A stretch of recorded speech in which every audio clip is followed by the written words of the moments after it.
Thanks a lot for this very kind introduction. Let me start on a personal note. This is my second visit to the Institute. The last one was approximately 3 years ago, similarly on a very nice day, when I talked about transatlantic real estate bubbles.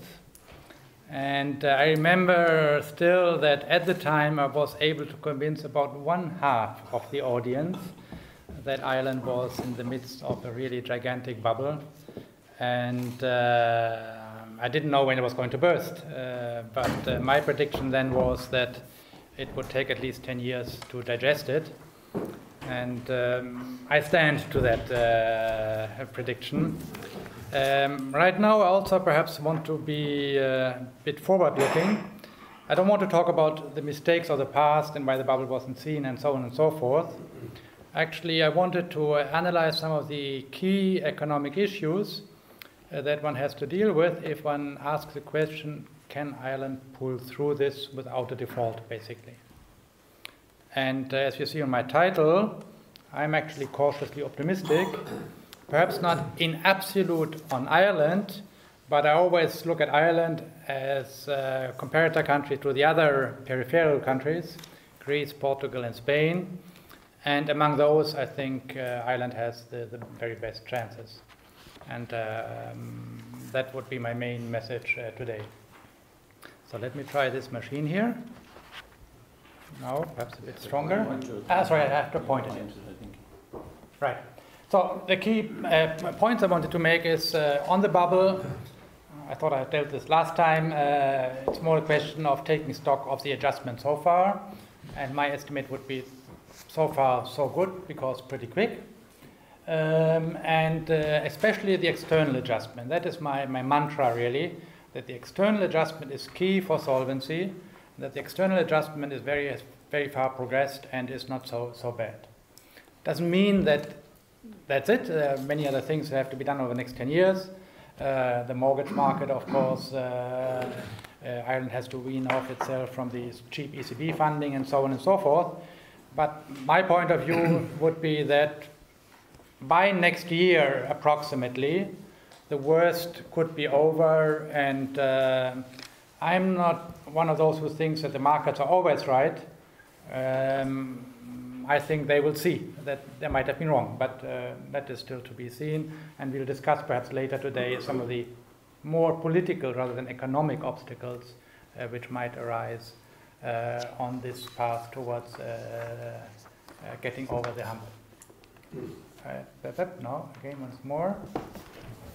So, in terms of the three peripheral countries which already have had to ask for EU funding, Ireland is really the type of a bubble, as the opposite of Greece, where it was not a bubble but was public finance. And come.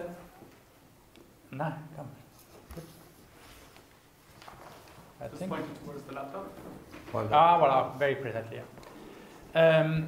The key thing here for Ireland is, and I think I don't say anything new, that the adjustment has been quick for prices and for investment.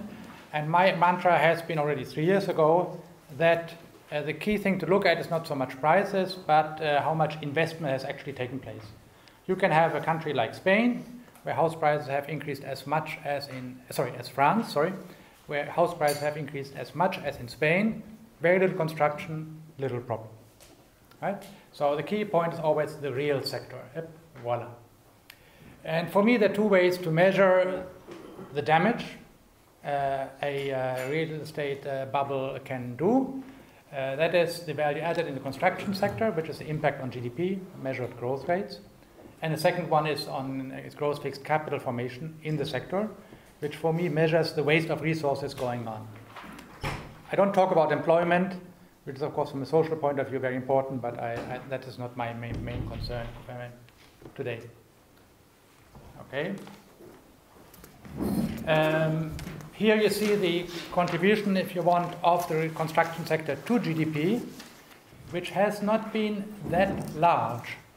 There are two different scales. On the left-hand scale, for the big countries, France, Germany, Spain, Italy, where you see the absolute values all converge. And on the right-hand scale, you see Ireland. You see that starting in 1995, value-added construction 4 billion euros, rising to almost 10 and then falling back to 6. So if you want mechanically a loss to GDP, which is limited, right? Minus 4 billion is less than 3% approximately of Irish GDP. Important, but not overwhelming. What has been more important, and here I have the same thing in terms of the share of construction in GDP, which has gone up to 10% and down to 6%, mirroring the numbers which I said earlier. You see the difference between Ireland and Spain here. In Spain, the adjustment has been much slower. My view would be that the pain in Spain is still to come to a large extent, but that is not our topic today. And you see, of course, how Germany has basically gone down for a very long time. It's bottoming out and now rising slowly. That's a mirror image of the bus in the periphery. It's the becoming boom in Germany, which I presume will also last now for another 10 years.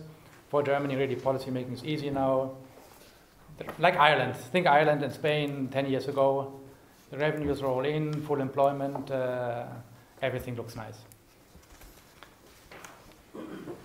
Now, and that is again something which I already said 3 years ago. The real damage comes when you have excess construction investment, meaning waste of real resources. How do you measure that waste? Now, my preferred measure is very simple. I take the actual construction expenditure as a percent of GDP. I take a guess of some longer-term average, and then I take the integral over the excess spending. And if I do that sum, for Ireland, it gives me 50% of GDP or 60+% of GNP. That is also my estimate of the losses which ultimately come in the banking system, then therefore to the government, and not only in the banking system, but partially perhaps they're borne by the people themselves who have taken out the mortgages. But then it means basically, again, higher social expenditure for the government. In the end, these waste of resources are waste for the country, and since private debt has a tendency to become public debt, in the end they turn up to be public debt. I think that is approximately equal to the increase in Irish government debt since the crisis. My prediction would be that a similar thing will happen in Spain. It's just in Spain it's not 60% of GNP, it's quote-unquote only 30-35. So in that sense, Spain is much better off. But I would say here, you see from the graphs also the adjustment has taken place.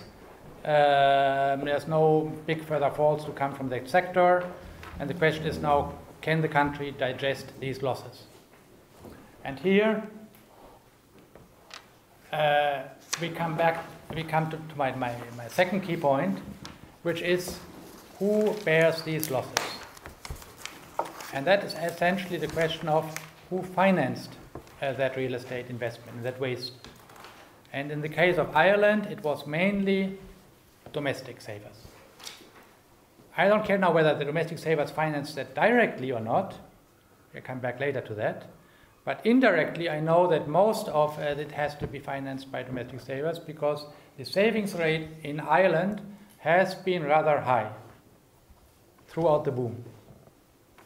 And because the savings rate was high, foreign debt is relatively low. Not zero, but low. And that is the key distinguishing feature between Ireland and Greece and Portugal, and to some extent Spain. And that's why I'm saying that solvency for Ireland, if the country can organize itself, should not be an issue. Now, a bit more in detail. National savings rates. There are two concepts, gross and net. I prefer the net, but I just show you first the gross savings rate. You see for Ireland here, the second on the left, the number on the bluish or grayish column is 25% of GDP. That is a decent gross savings rate, not very far from the German one. That was in 2007, because then in 2010 it went down because of the bus, but it went down everywhere. But compared to the other peripherals, Ireland had a decent savings rate. It was not enough to finance all of the investment spree in housing, but a large part of it. My preferred measure of the savings rate is the net savings rate, which gives you an idea if you look at the country as an enterprise, right? Do you accumulate capital or are you eating it up? And here you see the big difference between Ireland, Greece, and Portugal, which had net savings rate throughout the last 10 years. So they have basically eaten up their own capital. And because of these very low or negative net savings rate, their foreign debt is so high. Whereas Ireland has had decent savings rates, and they're still on net positive even after the bust. Now, that is in terms of the resources available, basically domestically, to be wasted, as they were in the end. And that you should then see. Before you could just go back, because the distinction in gross and net saving, when you have a housing bust, yeah. I mean, I don't know how the data guys are doing the calculation of depreciation, because in a sense you might say there's been a massive depreciation rate in the housing sector in Ireland. Oh yeah, certainly. And how that would affect the measure of the savings rate. Yeah. But the key thing is that during the boom, that's the key. The boom is really the key. During the boom, the savings rate was pretty high, right? Even the net, which abstract from any valuation gain. So I would say, and we see that in the minute in the net debt numbers, that is the key distinguishing feature. And this here is the external debt of the country, measured both in terms of GDP, that's the normal measure, and as a percent of exports. I prefer as a percent of exports because ultimately foreign debt you have to service with exports. But most people just look at the relationship of GDP. But you see on both accounts, Ireland really stands out as being different, as having a very low debt. And you see the case of Greece, which in terms of foreign debt, really has foreign debt now 5 times its exports, annual exports. So, Daniel, would you mind explaining for the audience the concept? Most people have in their mind that Irish debt is close to 100% of GDP. That's the gross measure usually used. Irish government debt. If you just explain a little why it's close to zero. Oh, that comes in the next slide. That's very important. For Ireland, it's very difficult to get a good measure of the net indebtedness of the country. You have the statistics from the IMF, which is called Net International Investment Position, but that comprises all the offshore sector with 10 times GDP assets, 10 times GDP liabilities, and very small measurement errors on both sides, give you a completely wrong picture.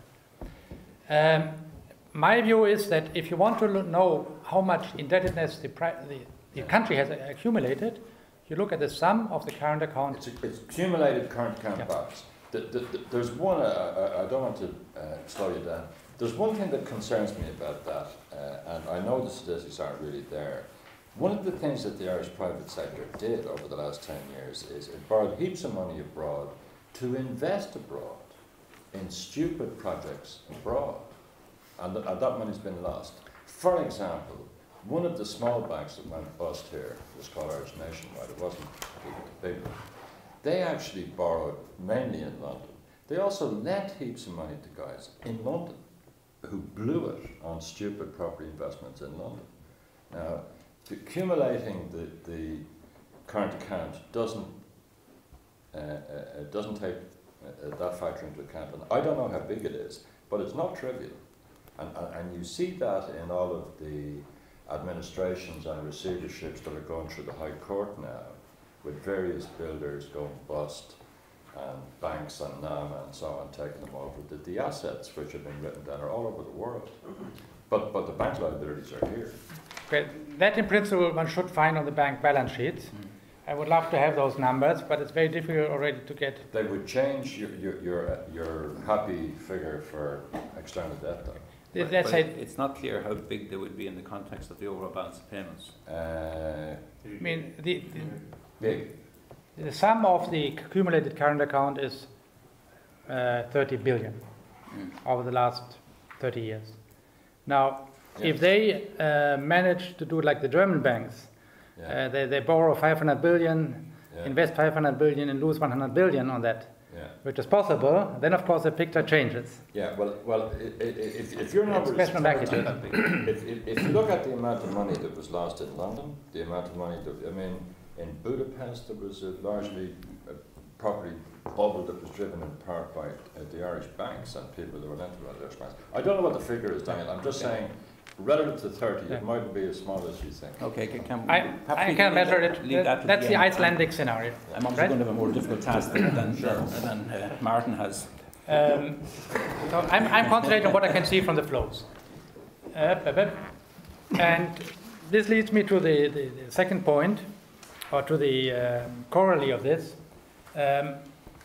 Debt and debt is not the same thing.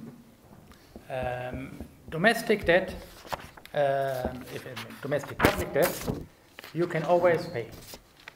It's within the country. It doesn't matter that you don't have a central bank which you cannot force to print the money. If it's your own citizens who own money to yourself, and if you can see the assets, you can always force them to pay. Right? And it's left pocket, right pocket. It doesn't require an adjustment in net exports or consumption. Just different people consume. Right? And in many cases, the people who are actually taxpayers will also be those who are the bondholders. So it's literally left pocket, right pocket to a large extent. Don't want to minimize the political difficulties in transferring these vast amounts from one pocket to the other. But I'm saying economically, there's not a problem. You don't need to change your export behavior or import consumption behavior, which is different in the case of Greece, where if you have to make a very large foreign transfer, you have to consumption has to go down, which lowers GDP. You have to have lower wages to be able to export more, which lowers nominal GDP even more. So you get into a vicious circle, which for domestic debt you don't have. So the key question is, first of all, do you have a net foreign asset position of approximately 0? If you do that, then your net debt, or the public debt of the country, should be held by domestic residents. Comma, if you don't have financial intermediation. Of course, that makes it more difficult because you could have a situation where the country does not have a lot of net foreign debt, the country, but where the government has a very large foreign debt and the private sector has foreign assets of approximately the same amount. That is entirely possible. I mean, my case is always Argentina. It's not very widely recognized that Argentina, when it went bust, had a net foreign debt approximately equal to 0. The government had a 40% of GDP foreign debt, and private sector had assets. Now, the private sector in this case meant rich families with bank accounts in Miami and Switzerland. The government couldn't find these assets, couldn't tax them, had to tax poor Argentinians. They didn't want to pay for that. Default. Now, the key question, therefore, for Ireland is, if my estimate of the low net foreign debt is correct, what are these assets, and who holds them, and can they be taxed? Right? That is the key question. And if that is the case, then my view is solvency should not be a problem. Now, on the composition, wrong bottom here. On the debt level here, I have first the other peripherals, because Ireland, on official statistics, would just be too large. I'll come back to the case of Ireland in a minute. But you see in the case of Greece, for example, that you have about 85% of foreign debt of the government, to which you have to add 38% of the monetary authorities, big central bank. You're already there at foreign debt of 140% of GDP. 130% of GDP. You see, Portugal is very interesting. Portugal has to go to the ESM, although its government debt is relatively minor. The fiscal numbers of Portugal are very close to those of France. Still, it can't get money. Why? Because Portugal as a country has a huge foreign debt, and in this case the debt is mostly in the green area, which is banks. Right? Of course, we know in the end, bank debt becomes public debt, so that's what the financial markets anticipate. I'm just saying this excessive concentration on fiscal adjustment doesn't get the picture. What you need to have in the end for a country to stand on its own feet is current account adjustment. And of course, it's easier to do that also when you start from a very low foreign debt level. Right? Now, the Irish case, as I said, from the official statistics is just out of proportion. You have total foreign liabilities at 1,090% of GDP. Of course, most of this is just the offshore sector in Ireland. Perhaps Philip knows better what is really Irish and what is the offshore sector and how much of it is this foreign investment of Irish banks. You see down here the government foreign debt is 55% of GDP, and the monetary authority is another 66 as of Q3 2010. Not very high. But you see here, approximately government debt, monetary authorities plus government, 120% of GDP. My estimate was the country as a whole, 20% of GDP, 100% missing. Let's hope of the 100%, let's say 90%. Let's hope are assets of the Irish private sector or non-government sector. Here I have the same thing, just in a different way. Again, you see Ireland with a very low debt ratio, and the other countries higher. And that's the key issue for Ireland, really. Provided my estimate of the indebtedness of the country as such is who holds these assets. If they're households, very difficult to tax them. If they're institutions like pension funds, well, then the government can just tell these pension funds, sell your foreign assets, and let's hope these foreign assets are German government bonds, and buy Irish government bonds instead. Don't even need to tax them. And if they buy Irish government bonds, they actually get a much higher rate of return, and everybody should be happy. We can talk about that later. But that is really the key issue of Ireland. If these assets can be found and can be used to basically delever the country, then the problem should not be so severe. How much time do I have left? You're okay. Because I have a few things which I want to say, but they are 7 minutes. Okay. Let me then go a bit quicker. One remark on adjustment with the euro. All euro area countries are ultimately like emerging markets. You have your public debt in a currency which you cannot print. So in that sense, it's very similar. But if you are a member of the euro area, you are quite different from a country that has just a fixed exchange rate because you have access to ECB financing.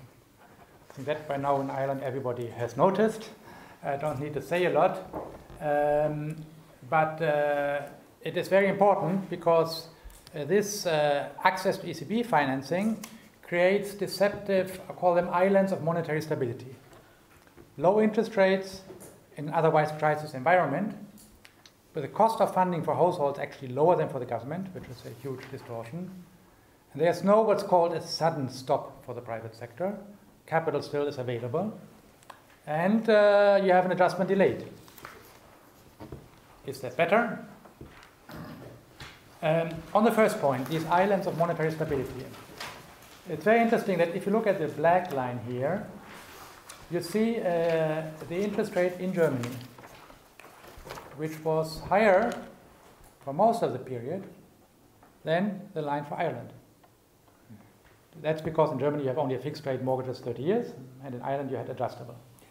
But even after the crisis, that is interesting, even in the midst of the Irish government crisis, Irish households can refinance themselves cheaper than German households. Well, be careful about that. Some of those are tracker mortgages now, and you can't refinance trackers. Okay, but that's 50%. Yeah, but this is ECB on new business. This is a mortgage. This is new business. Yeah. Right? But I mean, the tendency is quite clear. Before the crisis, but even after the bust, the country can still. Whereas, of course, the cost for the government is completely the other way around. And here you see a country, which is Estonia, which does or did not have access to ECB financing. And you see what interest rates do then. Right? That is a completely different story. Then basically, that's it, guys. You're out, right? 50% interest, right? That is the key difference. In Ireland, but also, of course, for Greece and other euro area countries, the private sector party, so to speak, can go on. And of course, the longer it goes on, the longer the external adjustment is delayed. And that is because all this funding which comes indirectly from the ECB and goes cheaply to the private sector is de facto publicly guaranteed. In Ireland, explicitly, because the banks are all guaranteed. In other countries, the guarantee for the banks is only implicit. And that means, of course, that the real public debt of Ireland is much, much larger than the 55% or 60, 80% or 100% even that is on the statistics.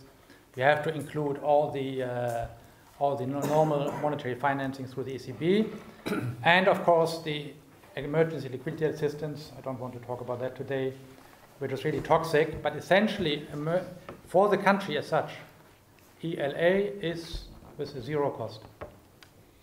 Because even the central bank charges to its own banks 5%, even 10%, gets back into its own pockets. So the cost for the country is zero. And of course the incentives to use it are pretty strong. I think it is known how much Ireland, or the Central Bank of Ireland, has become dependent on the ECB for its refinancing, much more than any other country. Let me jump over that. As I said, we have in the euro area these 4 or 5 countries, if you consider peripherals, and we have what I call the BEL, Bulgaria, Estonia, Latvia, Lithuania, which had also fixed exchange rates, but no access to ECB financing. And what has been their adjustment path compared to Greece, for example? That should come here. You see in their case, this is the line called BEL. Somehow you can't see it because it's, I don't know why it's cut, the minus 20% in the upper part, the blue line. It is minus 20%. Their consumption basically fell by 20%. That was enough to bring their current account into surplus, actually. And from now on, actually, consumption can grow slightly. For Latvia, the spreads have really disappeared. Estonia is within the euro, and the problem has basically been solved. If you take Greece, which is the middle line with the minus 6% there, that is the adjustment that has happened so far in Greece. My estimate is that if they have to do a Latvia or something like that, they would need to reduce consumption by another 20%, which would bring their assumption back to the basically 2000 level, where Germany, that's the green line there, bottom line where Germany is. That is the scale of the adjustment that is needed in Greece. I think that is the real political difficulty there, not so much cutting the budget, but really the adjustment in the private sector. In Ireland, more has been done because, as I said, the savings rates were higher. And in Ireland, in order to re-establish current account equilibrium, you have just reduced wasteful investment in construction. Whereas construction never went to such a high level in Greece, there's very little to cut there. They have to go to the bone immediately. They have to go to consumption immediately. On that, sorry. So you haven't told us where you think it needs to go.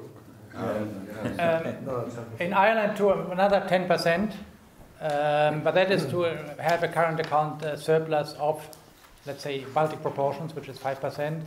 The official EU estimates are that you already have, I think, this year or next, a small current account surplus.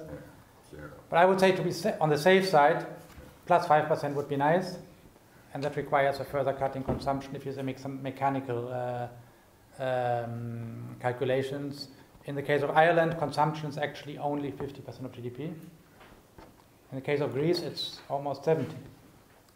Right? So that's why I'm saying, in the case of Ireland, the problem from the beginning wasn't so serious.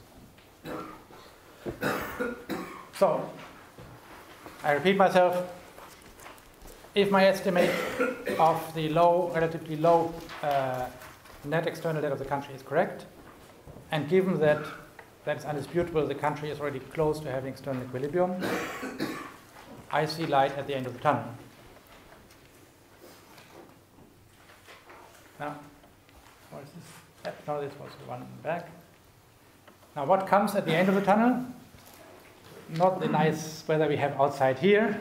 I think the legacy of the real estate bubble will stay for a very long time, more grayish for perhaps another 10 years or so, because these real estate bubbles have a tendency to have a very long period in which they have to be digested. But not a collapse of the country, in my view, not a default. What are the policy challenges? I think the first one is really key.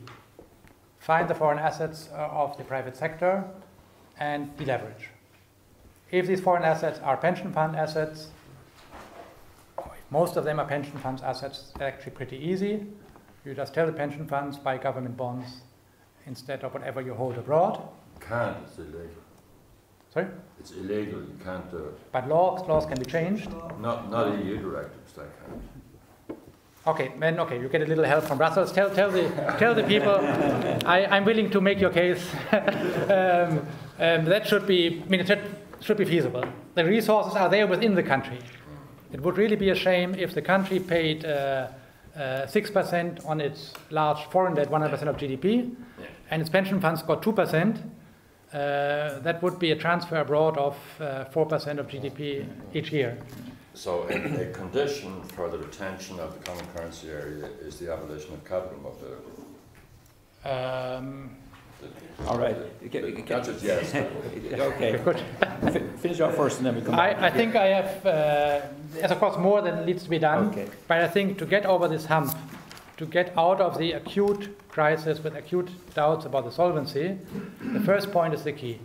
Mobilize the private sector assets to deleverage the country. If that can be done, then I see a solution like Latvia, which was basically out of the woods after about 18 months. Okay. Thank you.